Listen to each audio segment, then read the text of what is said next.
नमस्कार मैत्रिणींनो, आज या व्हिडिओमध्ये मी तुमच्यासाठी सध्या सर्वात जास्त ट्रेंडिंगमध्ये असलेल्या अशा वंशिका पैठणी साड्यांचे लेटेस्ट कलेक्शन घेऊन आलेले आहे। त्यामुळे हा व्हिडिओ पूर्ण पहा।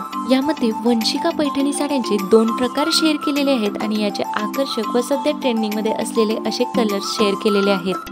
मैत्रिणींनो, जर तुमच्या घरामध्ये एखादा लग्न समारंभ किंवा एखादा कार्यक्रम आहे आणि त्यासाठी जर तुम्ही नवीन साडी खरेदी करायचा विचार करताय का, तर मग अशा प्रकारची वंशिका पैठणी साडी नक्की ट्राय करा। कार्यक्रमात इतर स्त्रियांपेक्षा हटके आणि रॉयल असा लुक हवा असेल तर अशा प्रकारची एकतरी पैठणी नक्की ट्राय करा। आणि असेच नवनवीन व सध्या ट्रेंडिंग मध्ये असणारे फॅशन रिलेटेड व्हिडिओज पाहण्यासाठी आपल्या लाईफस्टाईल विथ दिव्या चॅनलला सबस्क्राइब करायला विसरू नका।